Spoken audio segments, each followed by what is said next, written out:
Good evening, ladies and gentlemen. Welcome to my live podcast. And in today's podcast, I am going to speak to you about a few things.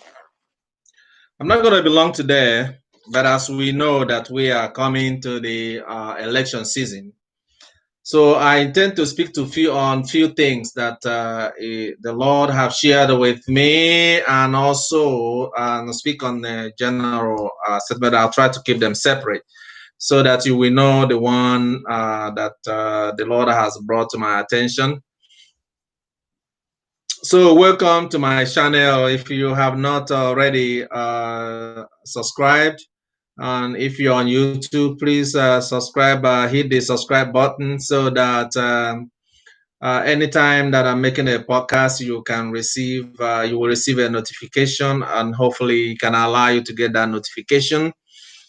And as we know that sometimes we have people that stand in our ways, which is why I'm making this podcast, because we know there is a lot of stronghold and a lot of principalities and powers and the authorities around the world that is always standing against you, stopping you from achieving your dreams or your vision, and to lord themselves over you. So that is why this podcast today is very important to us as an American. And I know if you look in the title, also if you're on Facebook, you can also hit us, and so that you can join on. I'm not sure if it's by friend request, so that next time when we online, you can get our notification. So, but in today's message, I bring to you some news. And if you remember a long time ago, we have talked about a lot of prophecies that we have shared. We just came out of a Bible's class, and I know that in the Bible class we read about how the Gentiles like to lord themselves over their people, and the Lord Himself speaking about that and asking that the service well self as Christians and followers of Christ do not lord ourselves over people. Instead, we give our life in service unto our fellow men. So, and if you watch around, there's been a lot of things going on, wild things going on around the world and around the country. But I just want to touch on a few things that if you remember previously in my prophecy where I gave a message, no, it wasn't a public because it was a private message to President Trump a few years ago. That was before the 2018 midterm election. So it probably early 2018 or maybe in 2017 about what need to happen and what was happening and what they got to do if they want to win the 2018 election. Of course, eventually the advisors threw that out and they followed their way, and the GOP Republicans lost 2018 election. That was a prophecy then.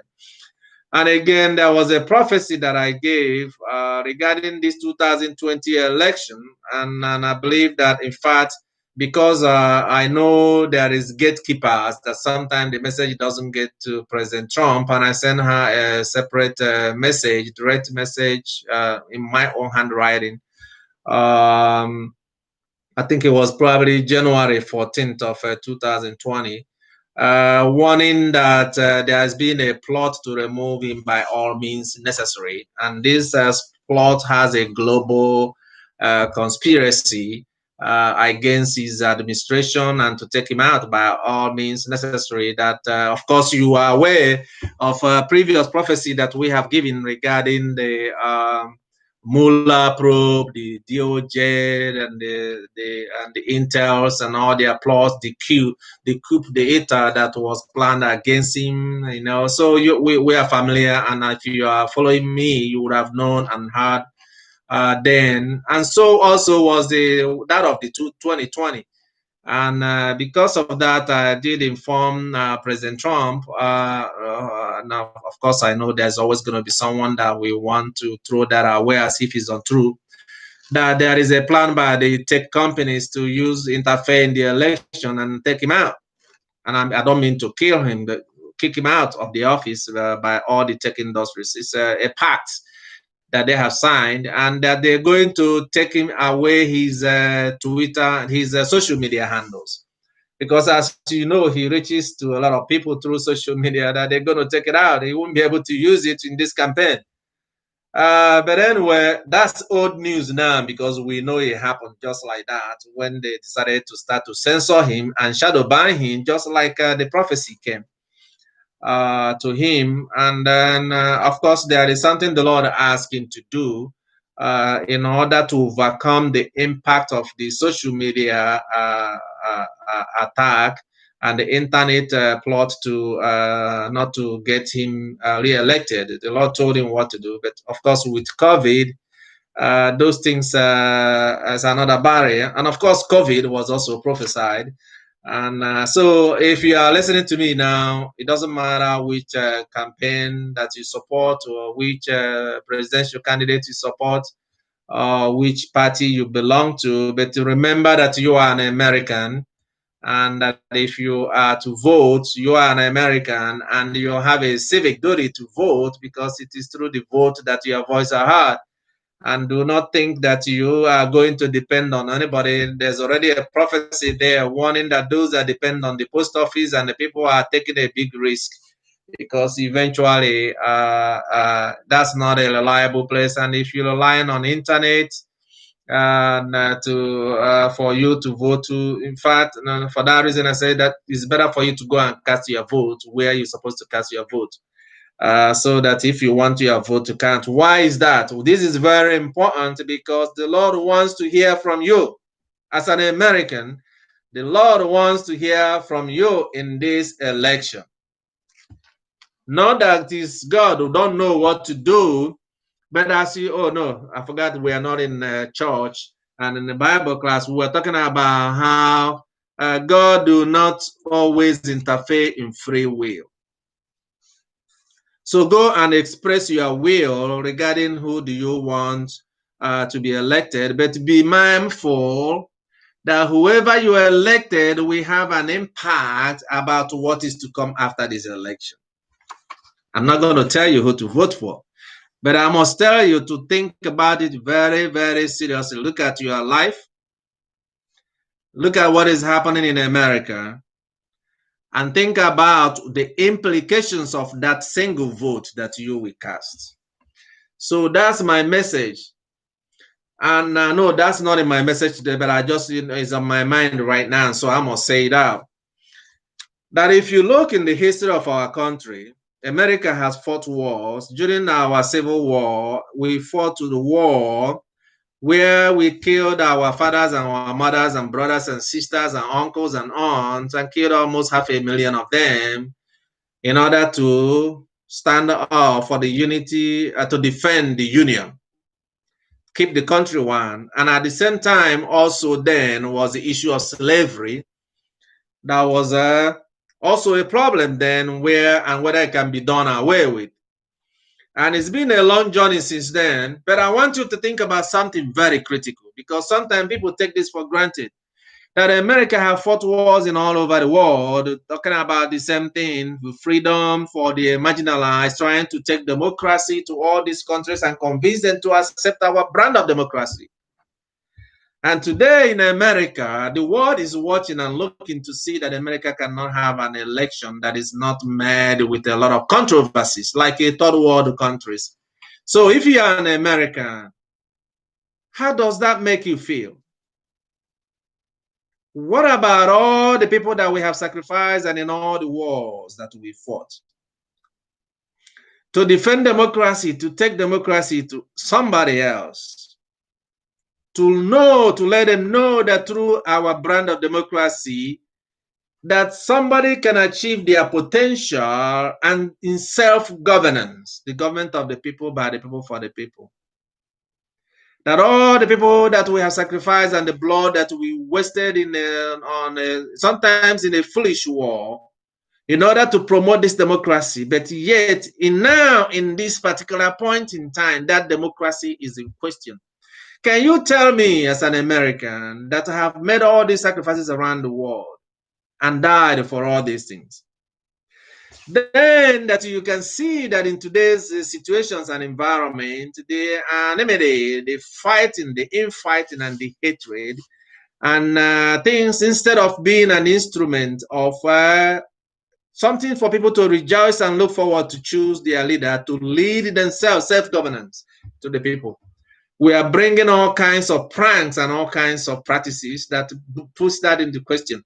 Tell me, if you are an American, maybe you don't think about it, but it does bother me as an American.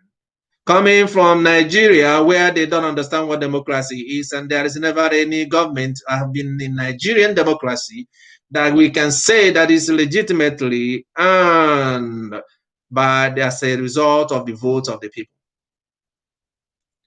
As a nation, and as not a nation, but as a country where all the things, it bothers me, and it should bother anybody that come from a third world countries or any country. What question that I want to ask us, the American people, is this: can you tell me what is happening? What will make a Chinese to abandon their communism and adopt our brand of democracy? And of course, we know they have a hand in what is happening because they don't see our brand of democracy to be the kind that can benefit their country. So what about all the countries in the Middle East?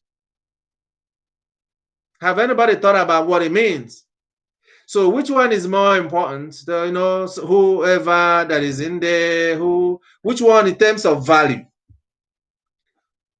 This election and the party interest and the democracy itself that we have promoted around the world and have sacrificed human lives in hundreds and of thousands of them. Which one is more important? We said, I think it was in my first book, and I talked about personal management. And we talked about the way you organize your life. And I talked about the way you prioritize things. What is urgent and what is important? What is not urgent and what is not important? So in those 4 categories that everybody have to encounter in every decision they make in their life, which one comes first? So that is why it's important for us to think about these things and all the things that a lot of people are doing, especially those are in the leadership, to think about their actions. Because as our prophecy then has said, that no matter the action anybody has taken in this particular season, the Lord is watching, and there is a consequences that comes with it. And I think if you listen to my prophecies, you would have seen the consequences that came into the constituencies and to the constituents that have continued to bring harm to our country and to our people. And people might say, but what is your business? You're always getting involved in the prophecy. I speak what the Lord has put in my mind. That's part of the freedom and the liberty we have as a nation, which is what makes us proud as an American. And nobody can take it away from me, and nobody can take it away from us. We are free people, and we express ourselves. So then, as a citizen, being a man of God does not deprive me my citizenship as an American. And of course, we know that as a man of God, it is imperative that every man of God must follow the footsteps of Christ in the social justice and fairness in life. Because that is one reason why, if you find in the scriptures in the book of Matthew chapter 23, Jesus Christ calls the teachers of law and the Pharisees and the Sadducees, and none of them call them hypocrites. If you know where Christ called people unto him, say, you are in danger, you hypocrites. Why? Because even though they believe in the rule of law and believe in implementing the law, but they forsook, they never took social justice and fairness to be very important, especially to the poor, to the weak, to the widows, to the orphans, because once they come and pay their tithe, and that justifies them, and they go around in obedience and observing the fast and all the laws. And in fact, why I'm saying this is coming to me to say, also, we know that President Trump have always emphasized the rule of law, and the whole campaign is centered on the rule of law and order, and it is also centered on, of course, confirming George Barrett, my sister Amy Barrett. Oh God, thank God that we got someone like her, and I hope they will not bungle that and confirm my sister to the Supreme Court. But the issue is not about a constitution deciding who the election is going to be. Of course, earlier I was talking about the prophecy then about Trump being removed, taking away his social media control and the power he had through the social media. Of course, it came to pass, right? Whatever the Lord says came to pass. Now the message is this, that President Trump, yes, law and order is good. We want law and order, and we don't want people to demean the police that sacrifice their life in our defense. There is no sacrifice that is greater than that. But we also want justice and fairness to apply. That is why the Lord had required that we get rid of all those corrupt cops and their sergeants and their commanders and the commissioners that sanction things that are corrupt, because they are harming hundreds of thousands of police force that actually sacrifice their life for us. We have not seen a plan. There should be a plan by both political parties about what is going to happen in the next 4 years. There should be a manifesto telling us the law and order and telling us about confirming is not sufficient, is not enough to carry us through. We need a plan, and I'm going to pray this week. By next week, to inquire of the Lord. And usually I send it to the president alone, because he has been listening to the messages that have been given to him and acting on it. But in this message, when I make my inquiry, I'm going to make it public, because also to show that God is fair and just, so that the Democrats will not feel like my messages don't go to them. Of course, we know why, because they were not listening before, but I see them trying to pay attention. Example, you hear people complaining about Joe Biden taking on Trump agenda regarding bringing manufacturing back, and it's not a Trump agenda. Those things came from the Lord, so we know when it comes from the God, though it was given to him. So yeah, but the idea is that if they can come from different angle to achieve the same result, as long as it's a mandate from God, as far as what God have revealed unto us, the Republicans come and present their style and their approach. Democrats will present their approach. Then American people will see which one they want to follow. So I'm going to make a prayer of inquiry, and as soon as I hear from the Lord, I'm going to make it public in my handle, so that every one of them can see. I know Trump, that is nothing against you, and you already know where I stand on some things that I have shared with you. So, but this is a way to make it easy, so that one side will not say they have the help of the hand of the Lord, except if the Lord asks me to only give it to him, I'll give it to him or to someone else. But the idea is that I'm going to make an inquiry. But I want you to know, we have no manifesto of what the plan for the next 4 years is. To say to bring the economy back, economy is not down. Look at what has been happening. We pray to God and ask God to bring the economy back on the table. The economy went down because they were wagging their hands in the face of the Lord, and they denied and ignored the warning of the Lord about what they did. The Lord showed it to give them an example what he can do by the things that are in their hands. So the Lord has already answered our prayers. The economy is going to get better, and better things are ahead of us. So that's not an issue. So we need something new over the next 4 years to do. And of course, I know Trump has a lot of things in the list of more than 20 or 30 pages that he got from the divine court before he announced to be president, or before he became the president. So we know there are a lot of things that he said, I'm not going to divulge that to the other party, because it was directly given on to him. So, but the idea is that there are things that need to happen before this election. I know it's only 2 or 3 weeks, but we want to know what's your plan over the next 4 years. So to tell us law and order is not enough. We already know this is a nation of law and order. Anybody that's thinking or planning the contrary is a distraction. And what we are asking is for fairness and justice in that particular process of law and order. Amen. That's I'm not in church. Sorry, I'm used to always saying amen. Okay, now the other thing I want to share with you again is that we have had in the past conversations, and I don't want to be long. Oh, it's already 19 minutes already gone. So I wanted to make this a 10 minutes video. It's going too long now. Let's go again to other things.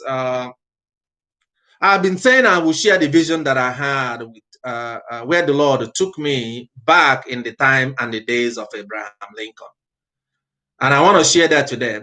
And then in that particular message and the vision that I saw Abraham Lincoln sitting in a room, and I'm going to describe the room. I don't know where it is, but maybe somebody knows where it is. But it's a big house, and his room is on the right-hand side of the house, because me and the Lord approached and went back in time, looking from on top of his head without him knowing that we were there.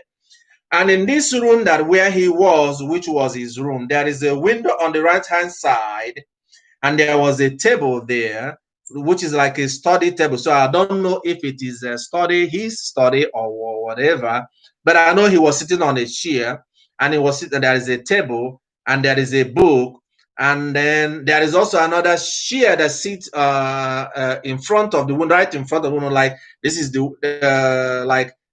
the window, and this is the table. With the desk is a desk with a book on it, and then right by the side of the table, facing straight into the window, looking outside, is a rocking chair. And he was there. We were there watching him for a long time, and he was studying and looking at the book. And then after he studied for some time, he will sit up like somebody who is thinking and thinking and thinking, and then weeping. And then he will get up. He will sit on the rocking chair, and he will be rocking, and he will be rocking on the chair and looking out through the window. And I asked the Lord, who is this? What is it? Because we were from the top, I didn't know who he was. It wasn't until after he rock, the Lord said it was Abraham Lincoln.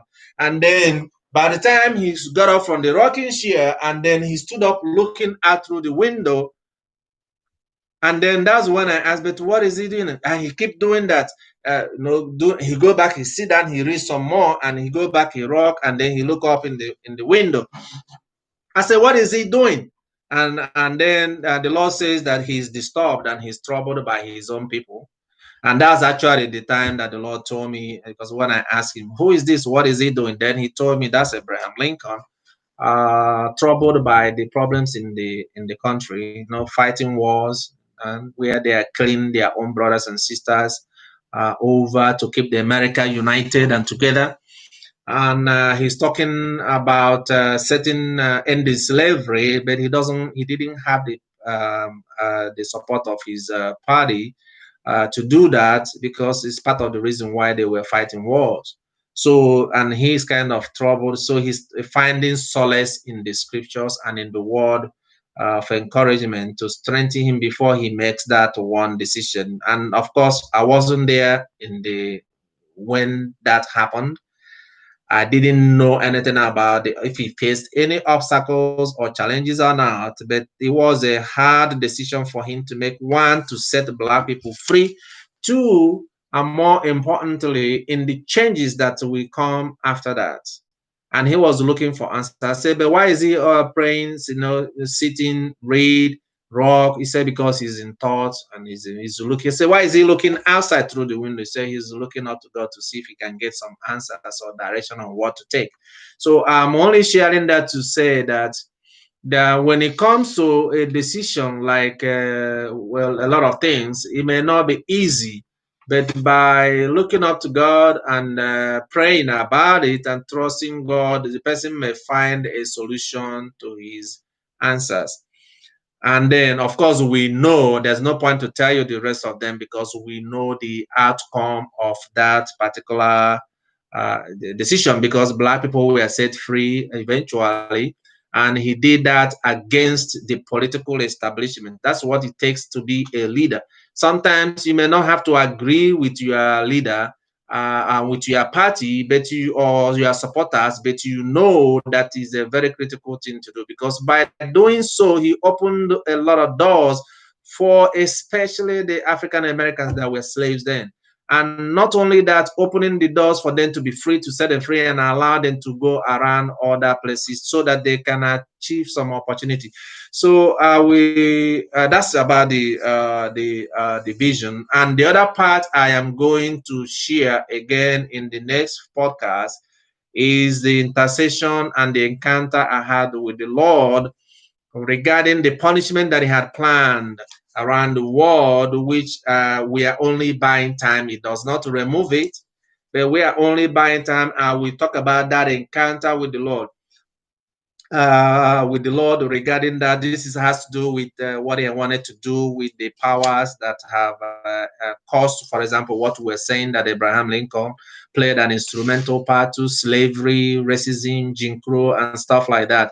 And why is this also important in this election? It is something that some people might want to dismiss, but it's very critical, and I will talk more about that again. Again, when we talk about the democracy and the American democracy, it's important for us to remember that democracy is not just about election. If you have studied government politics, you know that it's not about election. What Abraham Lincoln did in the emancipation of slavery of African Americans in America, and his government effort to try to, of course, it cost him his life. He knew it will cost him his life. So sometimes certain decisions can be very fatal and very expensive, but that's how revolution happens and how things are done. It took the death of Martin Luther King in order to advance the Civil Rights Act. So sometimes there is a sacrifice. These are the kind of sacrifice that we expect, for example, law enforcement and people to make. And again, now that is coming, and it came to me earlier. I know I didn't plan to say that today. For Trump, please slow down in the way you lay your hands on AG Barr. The Lord had already spoken, and we know where you stand on things. Those that want to hide things, they can go ahead and hide things, and at the end, we see how it turns out. We see how it works out for them. So this is election time. It is very close. Even if it goes beyond the election, it's not going to change what the Lord has already ordered. And moreover, it's good you speak in your place so that you know your position, so we know where you stand on trying to cover up those things. But Barr himself was clear from the beginning. If you remember his interview when he was investigated by the Congress, he told them he wasn't interested in holding somebody accountable. For those of you that blame him, he's a smart guy. He knew what he was doing from the beginning. He said clearly to the American people, I was more interested in finding out what happened and putting things in place to make sure it doesn't happen again, unless I didn't hear right. But that's what I heard. That's my understanding of his whole plan. So the American people kept quiet all the time. Now that people are saying, oh, you want to do now. Well, if the American people don't agree, they have to decide. Now they're the one that will tell back, no, that's not what we agreed. We want to hold people accountable. And moreover, that's what the Lord did. Exactly the reason why he was exposing it to hold people accountable. Anybody that wants to cover it, you cover it. That's their problem, not our problem, not my problem, but we know what happened and the purpose. Now and again, I want to say, because this video is taking longer than I planned, President Trump, yes, the prophecy about Mueller, the coup, the ETA, and all the plots that was planned against you. How the Lord say He's going to stand by you to do that, all through, and it's all been happening. That no president in the world, there is no king in the world that can withstand the kind of and survive the kind of onslaught of principalities and powers of a United States government and still remain in power. You are not there because you are good. You are not there because of all the promises that you have kept. You are there because the Lord wants you to be there. So don't ever lose faith in that God.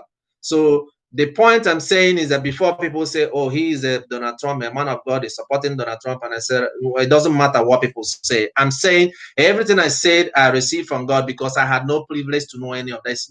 It's by divine intelligence that everything that I say that came to pass.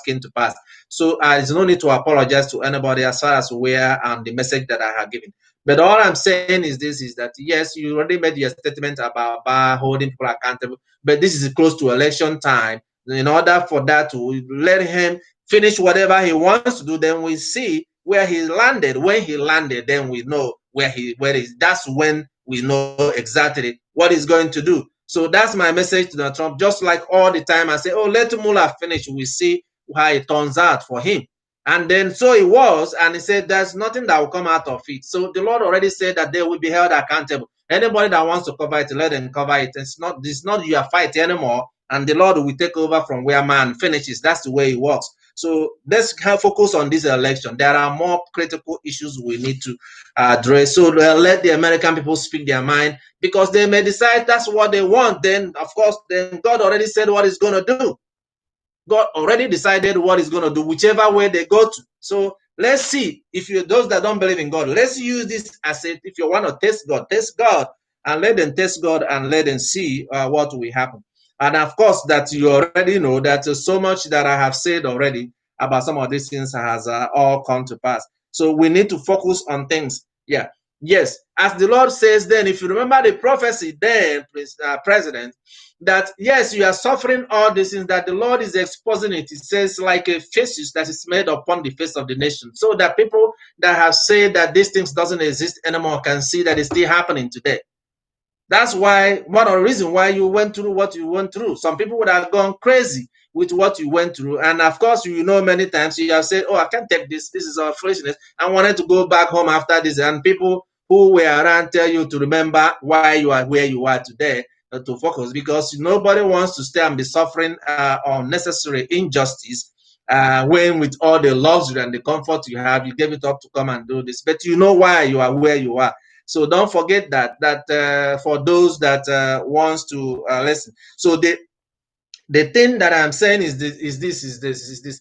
In this particular point in time, there are more critical things that we'll talk about, because this message started from focus also to pay attention to social justice and fairness. Yes, the world is not fair. It wasn't fair the way the media and the establishments and the powers of the world treated the Trump. The world is not fair. So are a lot of people that have suffered injustice in this world, especially in America. The only thing is that the Lord right now is saying in America, He doesn't want that to be part of our life anymore. You know, all this unfairness and injustice, racism, discrimination, slavery, trafficking, human life, all these sort of things that are holding us down. He want us to sanctify ourselves. That's it. So who wants to continue to do the same thing? I bet you can see. And especially for black people, I want to say this because it's just as it is for the whites, is also for the blacks. For a lot of black folks that says that what happened to Trump is okay, you already seen, and it make me laugh. Every time the police shoots a black man, they see someone on the TV telling you that more white people are killed. So because more white people are killed, of course, they've already classified some white people as white trash. So when they kill them and they are larger in number, of course, the population of white people are more than the black people. And so you be quiet. So why are you making noise? More white people are killed. That's the way they skew the statistics. Now, you black people and minority, the Indians and the women, which one of you will say tomorrow that you go through what Trump is going through? After all, what are you saying? This president of the United States went through the same thing. So why is that a discrimination against you? That's why on the past prophecy, we say, be careful what you are agreeing to, because you might be digging a hole that you are going to fall into, saying you're supporting somebody, making all that promises unto you. Be careful. Because tomorrow, if President Trump is put through what he's already put through, have you been investigated by the American police before? Trust me, I've been there. It is only by the power of God and the help of God you can get out of it. There's nobody in the world that can survive them. So you already been going through it, and you say, oh, it is okay. That should happen to him. He is wicked and evil, and you are perfect and righteous. But every day, in all your communities, in your local places, in everywhere in your life, you have unfair and unjust practices that is holding you backwards. That is happening every day. We want all of that out of our country. We got more blessings from God than any nation in the world. There's no reason for anybody to suffer any of those things in our life, in our country. That's our prayers, and that's what we should aspire. All the people that are causing it, regardless of whether they're black or white or green or yellow, get them out of our political system, get them out of our bureaucracies and our government and our life. They can go and take the evil and wickedness somewhere, but not in our country, United States of America. Our dreams and our visions we will achieve. And those that don't believe it, they can trust in whatever they trust and whatever system they have built. For those that trust in the Lord, pray unto God and call Him. For right now, your Father in heaven is here watching everything. And those the time they have said, oh, you trust in God and you trust in whatever you do, and they laugh at you. Why are you worried now that the Lord is going to answer? Watch and see. They like theaters and spectacles. Watch. We are in the world that we are part of. Watch and see what the Lord will do. That's why go and vote. If you want to vote, if you don't want to vote, go sit down home. But to remember that at the end of the day, however you vote, then from next year we will see what happens. That's my major message to you today. And the rest of them I'm going to do in the next time, because this message is gone already longer. And have a wonderful evening. And that's my message to you today for those that are listening to. I'm sorry, I have to apologize because I know often I speak very fast. And for those, my accent might be in their way. I'm not apologizing for my accent. Is how that's the way I speak, but I have to apologize if you're having difficulties understanding it. And I'll pray that I will learn to speak slower so that people can follow me and understand me. Sometimes the spirit overtakes me, and sometimes the passion overtakes me. It's not intentional. And have a wonderful evening. And God bless you all. God bless America.